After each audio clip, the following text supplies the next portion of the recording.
Olá, eu sou Márcia Frigério. Estamos iniciando hoje o programa Saúde One. E nós temos a sorte de estar iniciando em outubro, né? E nada mais importante para a gente falar com as mulheres e homens também sobre o Outubro Rosa. E eu não poderia deixar de ter um convidado que para mim é uma referência nessa área, uma referência no serviço público, no serviço privado, que é o Dr. Gilberto Mello, que está aqui conosco hoje. O Dr. Gilberto é muita coisa, eu vou até ler aqui para vocês. Ele, além de ginecologista obstetra, ele é mastologista. Ele é referência no SUS em mastologia, ele trabalha aqui em Santos, no Instituto da Mulher, e também atende no seu consultório particular e convênios. Ele estudou, ele é formado em Botucatu, né? A formação dele, é importante a gente saber quem são os nossos convidados, né? Para a gente saber se essas informações são precisas, seguras, e a experiência dele vocês vão sentir durante a nossa entrevista. Ele também estagiou no Instituto de Tumor em Milão, então ele fez esse intercâmbio na Itália, estudou tumor em Milão, atuou como docente na faculdade do ABC de Medicina. Ele também foi coordenador nosso aqui em Santos, no programa na Prefeitura Municipal, foi coordenador de saúde da mulher. E hoje ele atua, como eu já disse, no Instituto da Mulher como referência pelo SUS e atende no seu consultório particular, faz cirurgias. Então é isso. Doutor Gilberto, tudo bem? Prazer, Marcelo. Muito bom. Obrigado pelo convite. Eu é que agradeço. Maravilhoso programa Saúde One. É uma ideia muito bacana. Você tem uma larga experiência na área de saúde pública, o que interessa para a população. E esse é um assunto bem importante. Muito importante, né? É um prazer poder abordar isso aqui com você. E eu não conseguia pensar em outra pessoa mais completa que você, Gilberto, porque além de você ter essa experiência de 35 anos, né? A gente olha para tua carinha, não acredita, mas 35 anos de investimento em conhecimentos e atuação. Eu sempre te assisti atuando, então assim, esse teu jeito humanizado me agrada muito, eu como enfermeira. A gente sabe, né? Tem essas referências de profissional muito completo e você é um desses. A gente tenta abordar porque é um assunto que impacta muito a mulher e as mulheres e 1% os homens, né? E é muito importante. Hoje é o principal câncer, né? Que acomete as mulheres do ponto de vista reprodutivo, né? Olha aí, doutor. E esse câncer de mama tem outros cânceres nas mulheres, né? Em outros órgãos. Sim. A mulher realmente, assim, é engraçado quando a gente conversa, né, Marcelo, no top 10, quais são os 10 principais cânceres da mulher, aparecem 4 da parte reprodutiva. Enquanto no homem, nos 10 mais, aparece apenas um, que é a próstata, né? Todos sabem. Mas na mulher aparece a mama, colo uterino, endométrio e ovário, nessa ordem. Então, principalmente no Brasil como um todo, nas regiões mais pobres, norte e nordeste, em algumas regiões, né, do interior, o colo do útero é o primeiro, né? E diferente da mama, o colo do útero ainda tem o preventivo Papa Nicolau, temos a vacina. Na Exato. mama ainda não tem a chamada prevenção primária, né? E hoje é o câncer mais prevalente na mulher. É o câncer mais prevalente. Certo. Então, olha a tamanha importância, né? Quando a gente fala em câncer de mama, doutor Gilberto, o mais importante, o que é? O diagnóstico precoce. E qual a importância desse diagnóstico precoce? Isso é muito importante focar, porque assim, é comum falar campanha de prevenção do câncer de mama, mas nós não temos a chamada essa, como a gente comentou, a prevenção primária, que é tirar a causa, né? Então, colo do útero, se eu trato lesões que vão virar um câncer, eu estou fazendo um tratamento primário. Se eu tomo uma vacina que combate o HPV, e o HPV é o principal causador, eu estou fazendo uma prevenção primária. Na mama não tem. Então, na verdade, o que a gente tem é uma campanha de diagnóstico precoce, porque isso muda tudo, né? Quando diagnostica no início, a gente tem 90% de chance de cura. Então a gente sempre comenta que para uma mulher ter um diagnóstico, por exemplo, de um diabetes, que ela vai ter que tratar a vida toda, não tem cura. E o diabetes, a gente sabe, né, mas tem uma repercussão enorme em vários Exato. órgãos do corpo, em várias capacidades, né, de visão, de caminhar, os pés e depois coração, São rins. doenças incapacitantes, né? Então, e não tem cura. Enquanto na mama dá aquele susto, né, que é o câncer de mama, mas estando no início ele vai ter cura, né, dá aquele impacto, né. E sempre aquele ditado, melhor prevenir do que remediar, né? Como sempre as nossas vovós diziam, né. Com certeza, sabedoria. E assim, como é feito o diagnóstico de câncer de mama? O que nós temos ofertado de exames? Como é feito esse diagnóstico? Claro que quando fala em câncer de mama, a mamografia é a grande estrela no diagnóstico precoce, né? Porque ela consegue mostrar lesões que nem se tornaram ainda caroço. Mas não quer dizer que a mulher não deva vigiar as suas mamas, cuidar das suas mamas. Muitas vezes a mulher está se olhando no espelho e na hora de já estar colocando sutiã, vestindo uma roupa. No banho, né? No banho, na hora que vai entrar no chuveiro, saiu do banho, mas não fica observando. E como você falou, o banho é o melhor local, porque ninguém toma banho de roupa e todo banheiro tem espelho em geral, né? Então, ao tomar banho, uma vez por mês, olhe as suas mamas, movimente elas levantando os braços, comprime a cintura, né? E faça a palpação. Por quê? Ninguém faz... É o dedilhado, né? Dedilhadinho, vai dedilhando. E não adianta querer pegar a mama... Esse dedilhado busca o quê? Carocinhos? Isso, carocinhos. Mas o olhar, primeiro, aquele do espelho, já vê imperfeições na pele. Se está mais fundinho, se está baulando. No mamilo, areola, mamilo. E esse olhar, o cuidado do corpo é bacana, né? Então a gente sempre favorece isso. Porque mamografia é uma vez por ano. E você pode ter situações de intervalo, que a gente chama, exato. Que é um tumor um pouco mais agressivo, que ele avança. Tempo é fundamental. Isso, e antes não dá tempo do próximo exame. Entendo. Então, uma vez por mês, ela olhar essa sua mama e dar essa atenção a ela, vai ser muito bom, porque se ela percebe o diagnóstico, tudo bem, que vai estar ali perto de 1,5, 2 centímetros, que é a capacidade da palpação, dependendo aí do tamanho da mama, se é uma mama mais densa, mais gordurosa, mas pelo menos ela está vendo e busca. Então a gente tem hoje ainda mais ou menos metade das mulheres buscando por questões da palpação e por mamografia. Claro que aquelas que, ou mamografia, ultrassom, claro que aquelas que procuram pela palpação, a maioria das vezes não é nada, porque tem tantas outras alterações na mama benignas, graças a Deus, né? Cistos, então a gente procura acalmar.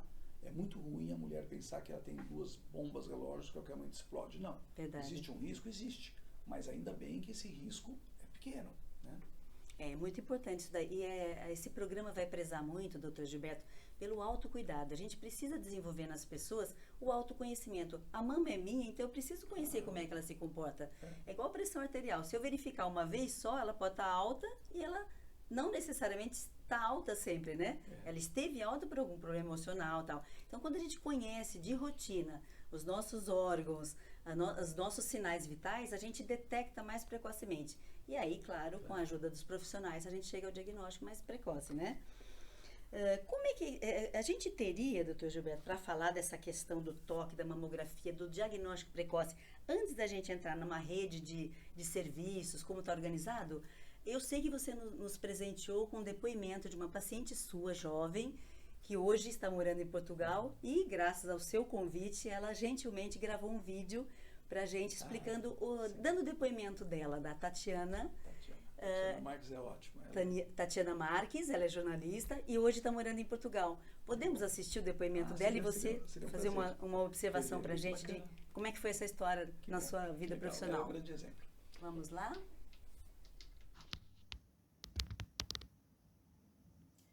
Olá, Márcia, que prazer falar com você, que prazer participar do programa Saúde One, que já é um sucesso, eu tenho certeza. Olá, doutor Gilberto, que saudade, meu médico do coração, tudo bem? Meu nome é Tatiana Marques, eu sou jornalista e hoje moro em Portugal, por isso que eu estou fazendo essa participação por vídeo para vocês e agradeço demais. Bom, eu fui diagnosticada com câncer de mama em janeiro de 2017. A minha mama direita ficou doente. É um baque, né? A gente nunca espera ter essa notícia. Foi um baque para mim, foi um baque para minha família, mas a doença está no corpo, mas o que manda, é a nossa cabeça. A partir do diagnóstico, foi uma corrida contra o tempo para encontrar médicos que me devolvessem a vida, não é mesmo? Encontrei um oncologista maravilhoso, Dr. Franklin Vieira Maia, uma radioterapeuta espetacular, doutora Usana, porque eu fiz 6 sessões de quimioterapia e 29 sessões de rádio, e um mastologista, que também é cirurgião plástico, que é o Dr. Gilberto. Foi ele que me devolveu as mamas, na verdade. Eu fiz a chamada mastectomia bilateral, que eu tirei as 2 mamas. E desde o primeiro momento que eu encontrei com o Dr. Gilberto, eu percebi que, além do tratamento, eu ia receber muito amor.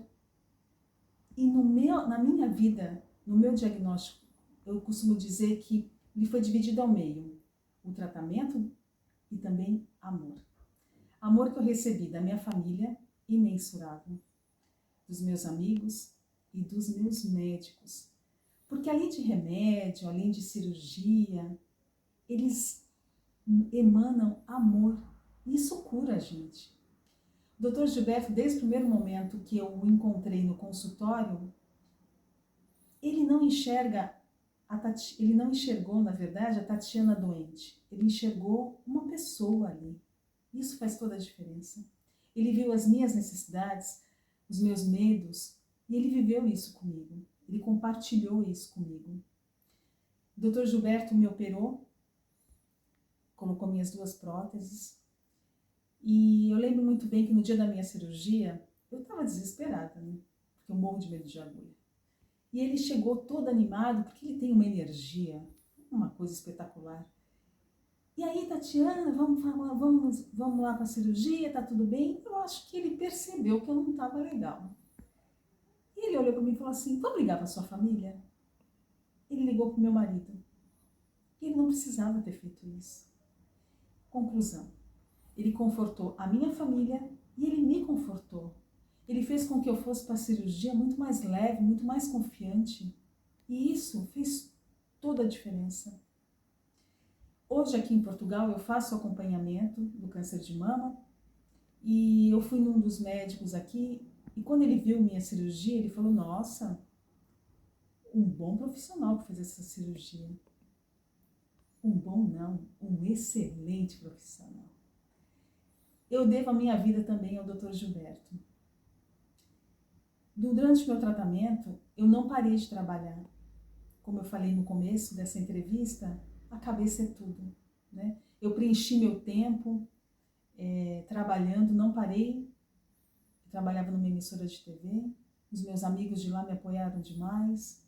Depois do tratamento, eu voltei para o vídeo como apresentadora, como repórter, e eu continuei fazendo meu acompanhamento com os meus médicos maravilhosos. A minha dica para você que é mulher é a gente conhece o nosso corpo.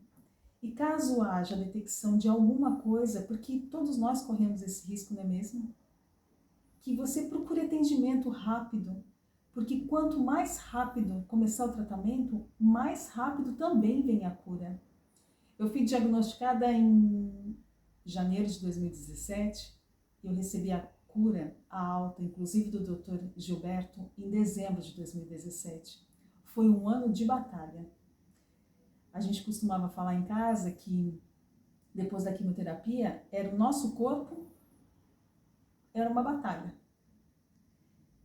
Com a boa alimentação, que a minha família me ajudou demais nisso, com carinho, com apoio, e esses médicos maravilhosos. Então a minha principal mensagem é que o câncer não é uma sentença de morte. Até hoje eu tomo um remedinho chamado tamoxifeno, vou tomar durante 10 anos, e que não me causa efeito algum. Eu vivo a minha vida normal, hoje eu trabalho aqui em Portugal, me cuido, claro, mas a minha dica é essa.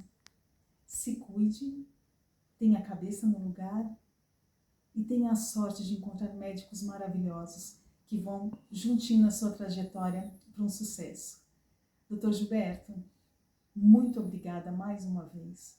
Eu não canso de falar que o senhor salvou a minha vida. O senhor falou que em abril vem aqui para Portugal. Vou esperar uma visita sua para receber aquele abraço bem forte e poder agradecer mais uma vez pessoalmente. Márcia, muito obrigada por essa oportunidade, de coração. Sucesso. Um beijo para vocês. Que lindo, doutor Gilberto. Olha, que depoimento emocionante. Eu me emociono realmente ouvindo tudo isso, porque ela conta em pouco tempo um drama que foi até para ela curto, né? Em um ano ela conseguiu estar nessa situação bem melhor. Isso é um exemplo, né, Márcia, que assim, pegar assim, o touro pelo chifre, né? Quer dizer, pega o problema, enfrenta, porque assim, dar aquele susto, mas acreditar na ciência, que a ciência tem tratamento. Então a gente tem ainda o impacto por câncer de mama, como teve no passado com as infecções, como já teve com a tuberculose e outras tantas doenças, que quando a gente consegue ter o controle, né? Mesmo nós que vivemos aqui o drama do Covid, agora com as vacinas a gente consegue, agora sim, poder falar que é uma gripinha, porque se a gente todo mundo tomar vacina, você pode ter um quadro leve, né? mas tirou o drama do risco de morte. E na câncer de mama também. Hoje a cura é real mesmo. A gente fala que não é para contemporizar ou para acalmar. A gente está falando a verdade, né? Que interessante isso. E é importante as pessoas que estão nos ouvindo saberem disso, né? Como é que tá? Eu primeiro quero muitíssimo agradecer a Tatiana Marques ao depoimento tão franco, tão preciso e tão humanizado que ela nos passou. E agradecer a você, porque é você que nos traz essas pérolas, né? Esses que nos engrandecem como ser humano, né? E a Tati pegou mesmo a situação e falou, não, vamos tratar. Então ela fez todo o tratamento, né? E um quadro inicial, mas no caso dela, com algumas especificidades, ela fez então a quimio, fez a rádio, respondeu muito bem. E agora, então a gente tem muitos recursos, né? É isso que eu queria saber, doutor Gilberto. O que nós temos para ofertar? Onde a pessoa inicia procurando esse diagnóstico? Se já temos tratamento, se tratamento é pelo SUS ou não? Eu queria saber um pouco disso. Então, assim, acho que o primeiro enfoque é esse mesmo, né, Márcia? O diagnóstico precoce e se cuidar, se olhar e ter sua rotina de exame. Então, na verdade, a gente existe riscos, né, que são bem estabelecidos. E no caso da mulher, a mama é um risco. Então, como ela vai cuidar? Primeiro, ela vai manter o conhecimento do seu corpo. Mas a minha mama é densa, é muito caroçada, mas ela vai ver quando tem algo diferente. Ela não tem obrigação de fazer o diagnóstico, mas apenas chama a atenção. E a periodicidade dela ter uma consulta anual, essa periodicidade vai ver toda a questão do corpo dela como um todo, mama, colo do útero, genital, e isso é o ginecologista, ou o médico de família, né? Então, é importante que ela tenha esse cuidado. Quando sim aparece ou uma alteração clínica na mama ou alguma alteração de exame, aí ela vai para o mastologista. E no Brasil tem uma coisa que eu acho bem interessante, que 90% dos mastologistas vieram da ginecologia obstetrícia.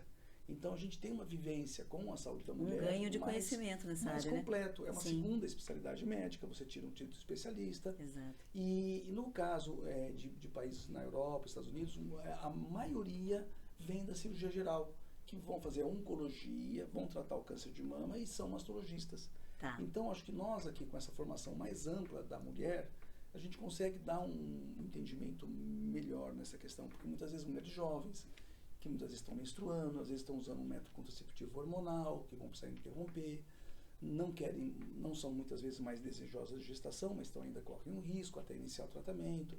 E então a gente tem que abordar como um todo, né, a vida dela. Então isso dá um atendimento, uma integralidade melhor, sendo eu acho que de formação inicial, um ginecologista. É interessante porque no próprio depoimento dela a gente percebe essa questão humanizada, esse olhar mais sensível que você, como profissional da área de gineco, obstetrícia aí, claro, especializada em mastologia, você traz para o paciente. Quer dizer, essa tranquilidade que ela citou no depoimento dela é de quem, claro, teve a cura, mas ela passou por um processo de forma menos dolorida possível, né?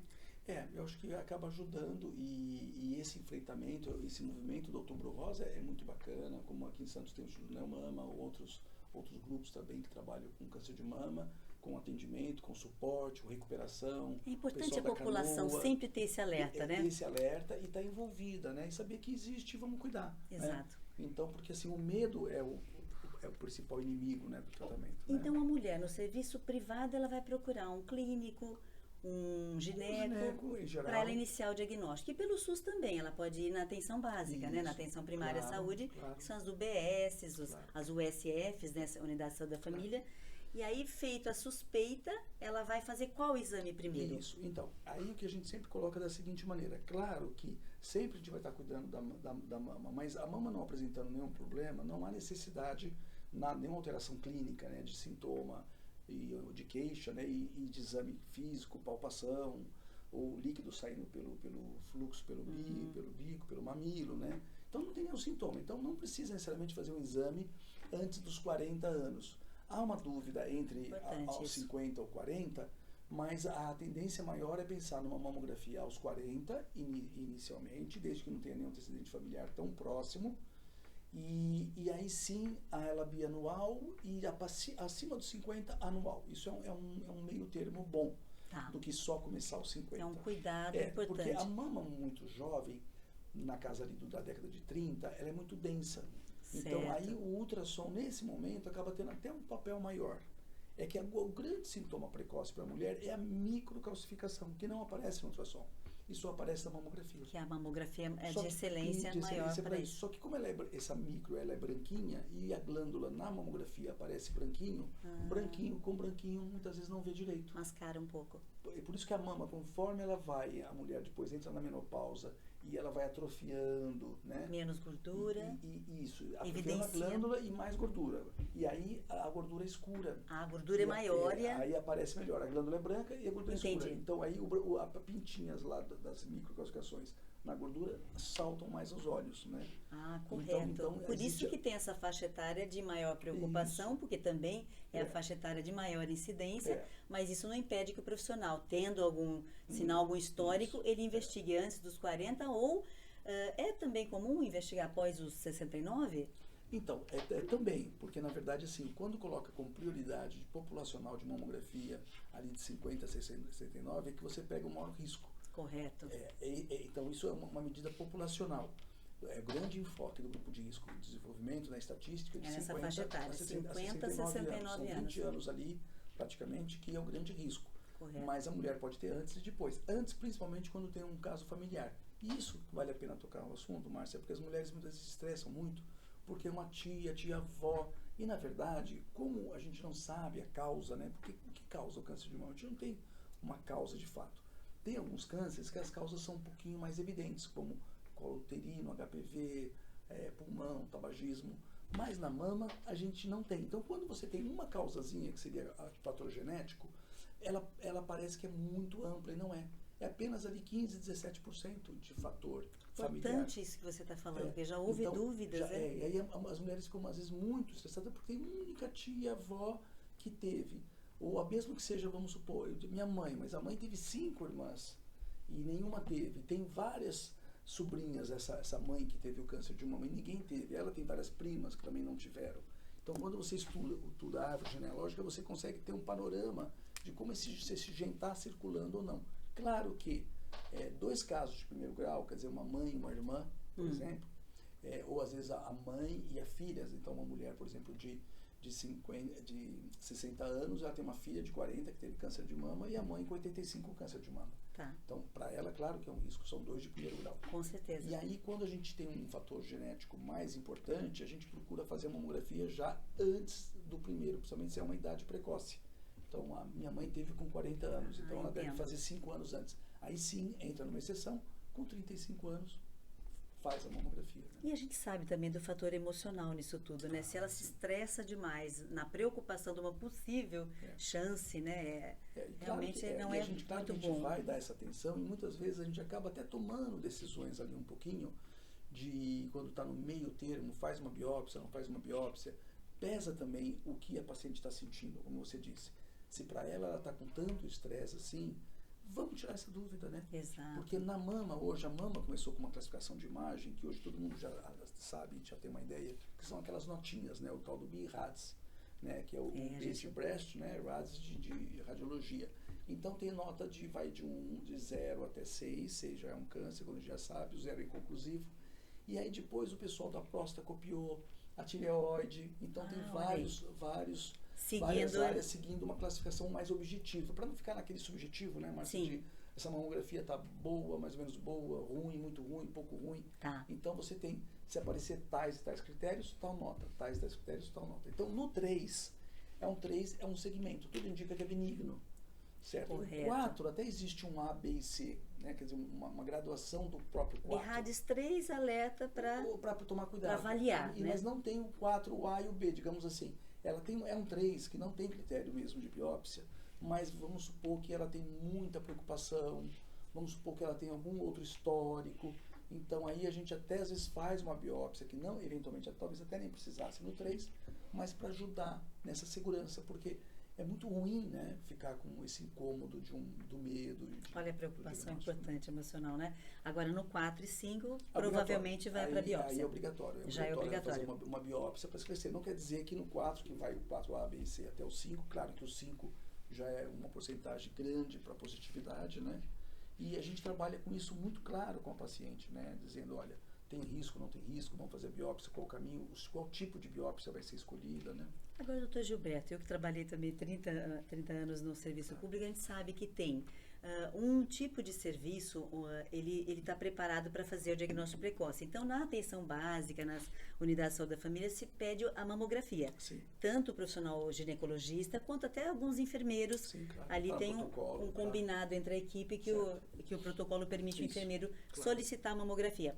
Com a mamografia em mãos, aí ela vai para um ginecologista e talvez até já para o mastologista, isso? Então, aí nessa classificação ajuda até para isso, Márcia, porque quando ela está nessa atenção básica, então, por exemplo, um clínico geral, um geriatra, um médico o clínico de família, também pode pedir mamografia. Também pode. O ginecologista, ela está dentro da faixa etária, ele sabe, como a gente mesmo também pede um eletro, pede um outro exame. Ótimo. E aí, se no resultado vier 2, está bem definido, é benigno. Se vier o 3, às vezes vale a pena, a gente defende que o 3 vale a pena um olhar do mastologista. Correto. Né? Um olhar do mastologista, porque aí vai fazer um controle semestral, já não é mais anual. Então a gente já fica com o especialista a gente na já área. recebe essa paciente para tirar essa dúvida. Tanto que é tão claro isso e tão frequente ter nódulos benignos, né? E quando a paciente vem muito preocupada, não é cisto, é um nódulo verdadeiro. A gente diz isso, nosso corpo tem imperfeições. Quantas pintas a gente tem pelo corpo e são benignas, né? Verdade. Não quer dizer que é um melanoma. Então, automaticamente, quando ela faz o exame semestral, 4 consecutivos, portanto, vai dar 2 anos, naturalmente, a estabilidade desse nódulo, que era um BIRADS 3, ele vira BIRADS 2. Olha que bacana. Então, se o nódulo não mudou de tamanho... E ela está segura porque está em acompanhamento. Em acompanhamento. Aí nós damos alta para ela. Agora, está de alta, você só acompanha, volta a acompanhar só a sua rotina anual. Né? Anual. E aqui em Santos, um exemplo nosso, nós temos esse serviço da atenção primária e aí nós temos a especialidade. Isso. Que fica onde? No Instituto Isso. da Mulher? Aí aqui nós temos o Instituto da Mulher, que é da Prefeitura Municipal de Santos. Então lá nós somos em 3 mastologistas que fazemos o atendimento. E dentre desses 3, eu e um outro colega que operamos. E nós temos agora, temos até uma parceria com os rotarianos, com a associação, que recebendo próteses. Olha, a gente que tem feito as reconstruções de mama. E muitas vezes a gente consegue até uma cirurgia que chama oncoplástica, que é sem prótese, que é apenas reduzir, vai fazer um quadrante. A mama é um tamanho moderado, grande, reduz a mama. Então ela reduz a mama, reduz as duas. E já faz isso no momento da cirurgia, onde faz a exerese da mama? Como se fosse uma plástica de mama. Correto. Então essa é a grande vantagem, quer dizer, praticamente toda mama de moderado a grande tamanho, que tem uma indicação de quadrantectomia, é uma mamoplastia redutora. Então, para nos entenderem, quando tira só um pedaço da mama, aí você faz uma reposição com tecido de outro lugar. Durante praticamente 100 anos, o único tratamento era a mastectomia radical. Correto. 100 anos. Depois de 100 anos, então final da década de 80 para cá, que foi de 1880 até final de 1980, começou a preservar a mama com a quadrantectomia. Aqui, por exemplo, tem um exemplo de uma mastectomia numa mulher jovem. E que, unilateral, né? E que nós fizemos depois uma reconstrução ainda inicial, é a primeira etapa. E isso vem das costas. Então ela tira um retalho das costas e traz para frente, para a mama. Sem precisar, nesse caso, colocar prótese. Nesse caso, o próprio tecido dela. Tem uma prótese que ajuda. Ali sustenta, né? Só que como ela tinha pouco volume nas costas de pele, de tecido, de pele, pouca espessura e distância, então não pôde ser uma prótese tão grande, porque veja ainda que é uma mama pequena, né? Ela ganhou uma mama, mas ainda pequena. Agora, inclusive nesse mês de outubro, por coincidência, ela vai trocar essa prótese. Então correto. agora vai ampliar, porque já estabilizou. Isso foi feito já na prefeitura. Quando ela fez. Essa paciente é da prefeitura, é do serviço público. De Santos, ok. Lá do Instituto da Mulher. Tá ótimo, é excelente o exemplo aqui pra gente entender, né? Na época era um caso bem avançado, que comprometia, por que não preservou? Comprometia toda a pele. Então, teve até um afundamento, a gente percebe. Isso, porque sai muito tecido. Ela fez uma quimioterapia, teve uma remissão que a gente chama completa praticamente. E aí ela foi para uma mastectomia, porque não dá para preservar a pele, porque quando preserva a pele, a gente chama mastectomia poupadora de pele, né? E aí já coloca a prótese imediato. Entendo. Para ter a prótese imediato, tem que ter pele para cobrir. Quando perde pele, ou colocaria um expansor, que seria também uma opção para ela, só que como era um caso mais avançado, ela foi fazer rádio, tudo, foi uma opção não fazer nada, e aí foi usado... Esse caso teve químio e radioterapia, que são outros tratamentos. Ela fez químio, cirurgia, depois químio, cirurgia, depois a rádio. Isso a gente percebe muito, doutor Gilberto, nessa modernidade, né? Mudou Que um pouquinho a a sequência. medicina avançou, né, nesse caso. Que bom. Hoje em dia não se vai direto para a cirurgia, né? Se faz tratamentos. As duas opções, Márcia, isso que você falou é perfeito, porque assim, a gente tinha uma sequência muito clássica em qualquer lugar do corpo, de começar pela cirurgia e depois fazer a adjuvância, quer dizer, adicionar tratamentos, que tudo era a cirurgia, começava a cirurgia. Certo. E quando não podia fazer cirurgia, porque estava muito avançado, aí sim fazia os outros tratamentos e às vezes até depois resgate, quer dizer, voltava a operar. Hoje é Só que simultâneo. agora não, agora o que acontece? Justamente o contrário. Quando a gente percebe que mesmo no início, mas é um tumor mais agressivo, opta-se por fazer primeiro a quimioterapia, né? Aqui, muitas vezes a quimioterapia tem uma resposta muito grande e até a cirurgia permite uma cirurgia com mais segurança, com muitas vezes uma cirurgia que não ia ser um quadrante, pode virar um quadrante, uma quadrantectomia, que bonito, né? Que bonito, essas campanhas que alertam, né? Lindo, Vários monumentos do Brasil e do mundo, né? Isso que é interessante. Estão iluminados nesse outubro inteiro, né? De rosa, olha, em Brasília, né? A Praça dos Poderes, olha, a Torre Eiffel. Então, assim, é muito bacana. E saber isso que a gente estava comentando, né? Quer dizer, embora a quantidade de câncer em homem e mulher é parecido, né? Mas a mulher... Ó Santos aqui embaixo também, Santos, a Pinacoteca, Benedito Calixto, a entrada de Santos, aquele curvão da entrada. Tá vendo que bacana? Santos e o mundo, né? Catedral de Brasília. Isso. Então, assim, a mulher acaba tendo uma complexidade de organismos maior, por isso que ela tem 3 vezes mais de câncer do aparelho reprodutivo que o homem. Porque a próstata dá 11%, a mama, endométrio, colo e ovário dão 33%. Né? A gente está, né, infelizmente, chegando ao final do nosso programa, mas assim, eu queria que você falasse uma coisa que a gente lê muito, essa coisa do acesso à internet faz com que as pessoas fuçem muito, né? E por isso que esse programa eu prezei por essa qualidade, a informação técnica, depoimentos de paciente, aí você tem a real informação sobre o assunto. A gente ouve falar de hormonioterapia, também é mais um acesso terapêutico. Porque assim, também então a gente tem, por exemplo, quando a quimioterapia, que pode ser feito depois ou antes da cirurgia, a cirurgia, né? Quando vai fazer a radioterapia, ela é depois da químio, e nos tumores hormônio dependente, porque a mama é um local que recebe hormônio, certo? Sim. Então, quando aquele tumor, ele ainda tem essa característica de ser hormônio sensível, né? Um tratamento que bloqueia essa parte hormonal nele vai ajudar no tratamento, porque essa célula, se eventualmente ela está ali ainda pela mama, a cirurgia não conseguiu retirar totalmente, que é microscópico. Sensacional. Isso é novo, né? Esse uso mais da hormonioterapia. Mas já é. E aí é uma análise mais completa. Por quê? Antes, a análise do tumor era cada vez mais, a gente está entrando dentro da célula tumoral. Antes era uma análise só da imagem. É como se analisar um quadro. Você vê só a imagem. Agora a gente vai naquele quadro, por exemplo, uma pintura a óleo, raspa ali a tinta e vai analisar a tinta. A gente vai analisar o tecido daquele quadro, a qualidade. Né? Então, hoje se analisa a bioquímica do tumor. Né? E cada vez mais preciso. Nós vamos ter ainda, Márcia, ainda nesse século, talvez acabe a cirurgia de mama. Porque a quimio vai ser tão boa, tão direcionada, que ela vai conseguir tratar 100%. E a hormonioterapia tem menos efeitos colaterais. Tem menos efeitos colaterais. Mas nesse caso, há uma quimio direcionada ao tumor, praticamente sem efeito colateral, porque ela vai estar linkada ao DNA do tumor. Bons tempos, né? Que bom. E aí, no caso da hormonioterapia, é importante porque... Esse é o que você espera para o futuro do câncer de mama. O futuro talvez não precise operar mais. Então, isso é muito bacana, a evolução que está tendo. Então, o que a gente quer é o seguinte: existe um aumento, Márcia, real de casos? Existe.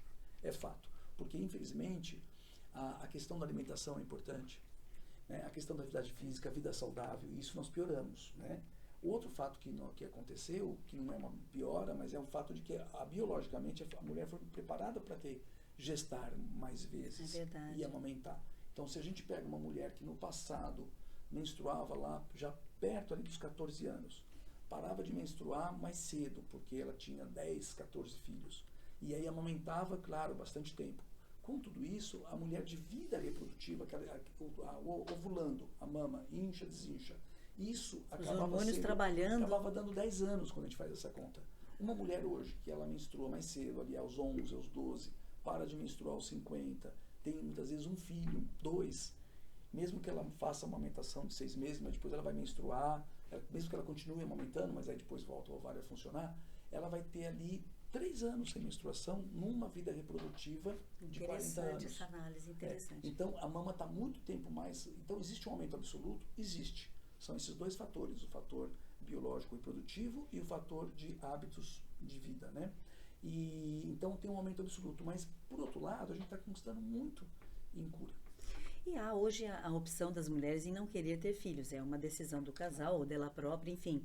E, então, esta pessoa tem que estar mais alerta a esse acompanhamento, ao autoconhecimento, né? A se tocar mais e estar mais ligada anualmente à busca. E o diagnóstico genético. Então, essa mulher, por exemplo, ainda mais tendo algum fator ali familiar, ela pode fazer um estudo genético. E se ela fizer estudo genético, a cirurgia redutora de risco é uma ideia, porque muitas vezes a mulher prefere, ou por uma opção de volume de mama, de tipo de forma de mama, de colocar uma prótese. Entendo. Se ela tem um risco real, comprovado, ela pode tirar a glândula e substituir por prótese. Então, é um fato. E quem tem prótese pode fazer mamografia, pode fazer tudo isso, e inclusive deve. detectar o nódulo. Consegue. Não atrapalha mesmo. Importante saber isso, porque hoje em dia, né, há um muito uso comum. grande de próteses. A prótese ela vai estar atrás da glândula, então a glândula está ali na frente. Então não vai atrapalhar o diagnóstico. Doutor Gilberto, eu não sei vocês, mas eu aprendi muito aqui hoje, viu? Eu me sinto... É um papo legal, e é um papo que a gente tem entre mulheres, até num barzinho, né? A gente sai, uma conta para outra, eu fiz exame hoje, o que deu, eu fui em tal profissional, foi legal e tal. Então, a gente troca muito dicas boas, né? Muito obrigada. Eu queria que você deixasse uma mensagem para a gente. O que você gostaria de dizer para essas pessoas que estão nos assistindo, sejam mulheres, homens? O que eu acho muito importante é dizer o seguinte, não tenham medo. Não tenham medo. Né? Não tenham medo do seu corpo, não tenham medo das questões de saúde. E como tudo na vida que a gente não escolhe, que pode acontecer, o que está na nossa mão é a forma de enfrentar. Então não tenha medo de buscar um diagnóstico precoce e entenda um diagnóstico, não tenha medo de enfrentar. Você não tem culpa do que aconteceu. Então cabe, está na sua mão a sua reação, e você tendo uma reação positiva, como exemplo aqui a Tati, que foi a luta, né? A gente consegue um sucesso bom para você e para sua família, e que não modifique a sua vida. Gilberto, você é iluminado. Imagina. Muito obrigada, Isso, viu? foi um prazer Me estar estreiei aqui. super Muito bem obrigado. com você. Foi muito bom. Muito E vamos mesmo. brindar a Obrigado, saúde, a água, né? Nós ao somos um programa, percentual muito grande muito bem, ao programa Saúde Sucesso. Humana. Muito obrigada.